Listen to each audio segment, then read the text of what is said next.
elementos. En días de la semana pasada hablaba usted de manera enfática de los indicadores que arrojarían una lectura, la que esta sea favorable o desfavorable, de las políticas públicas implementadas en su administración. Mencionaba usted el salario y el trabajo de manera enfática.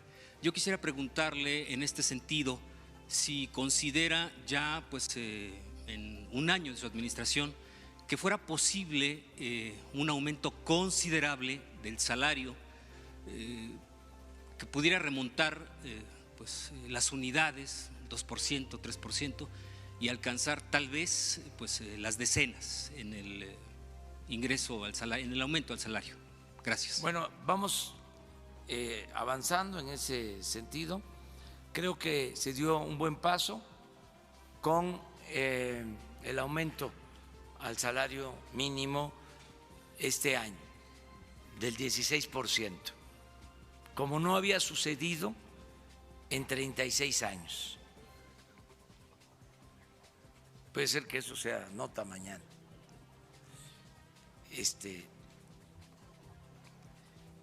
En 16 años, en 36 años no había aumentado el salario mínimo como este año, que se incrementó 16%. En los 36 años del periodo neoliberal, hubieron años en que en vez de aumentar el salario, disminuyó, porque ni siquiera se aumentaba el índice de inflación. En términos reales, perdía el salario.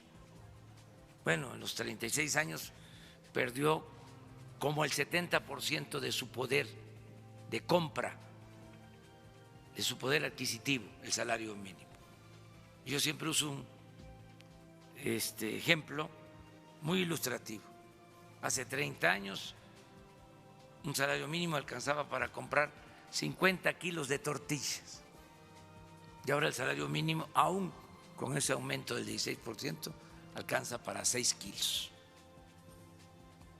De esas dimensiones fue el deterioro del salario en el periodo neoliberal. El salario en México es de los más bajos del mundo. Cuando empezaba el crecimiento económico en China, se atribuía a que eran muy bajos los salarios y que esa era una ventaja comparativa que ellos tenían. Ahora resulta que el salario en China es superior al salario en México. Y les decía yo también que el salario mínimo en México es más bajo que en Centroamérica. Entonces, es para aplaudirles a los tecnócratas, a los neoliberales y a sus defensores por esta tragedia. También hay que celebrarlo. Qué buenos técnicos, qué buenos economistas resultaron. Qué buena escuela, ¿no?, de pensamiento económico se creó en los últimos tiempos.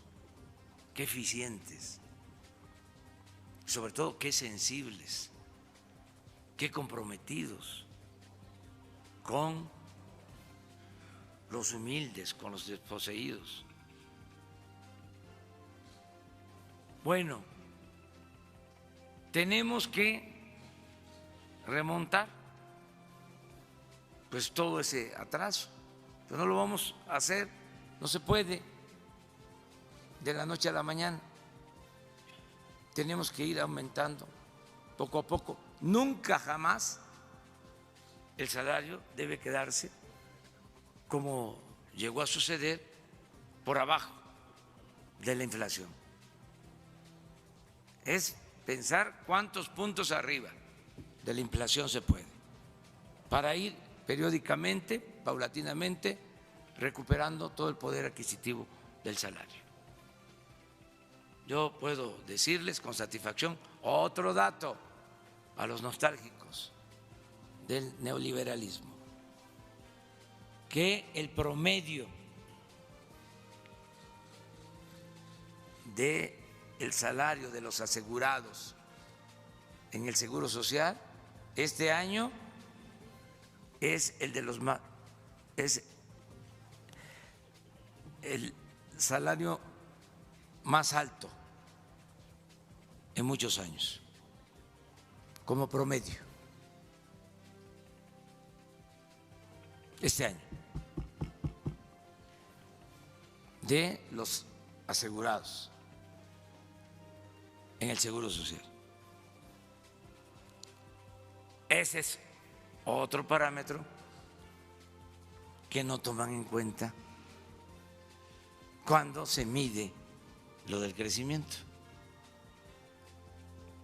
Como no toman en cuenta inflación. Por ejemplo, si hay mejoras, si hay más ingresos en una familia, pero hay más inflación, no hay bienestar. Eso no lo miden.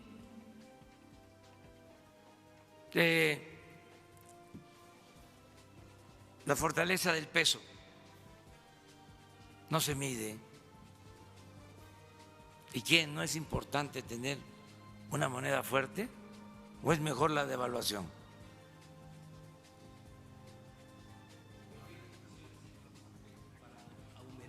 Sí, estamos buscando la forma, en su momento se va a plantear.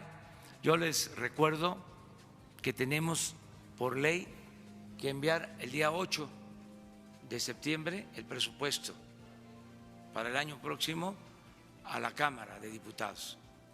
Entonces ya ahí tenemos ya que hacer proyecciones de cómo vamos a terminar el año en crecimiento,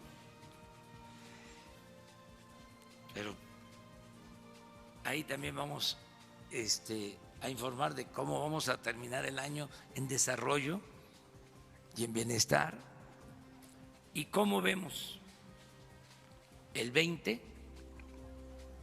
2020 y cuáles son nuestras proyecciones en salario, en crecimiento, en inflación, en el tipo de cambio, en fin, en todos los indicadores. Pero sí lo estamos considerando. Es algo estratégico para nosotros el que mejoren los salarios de los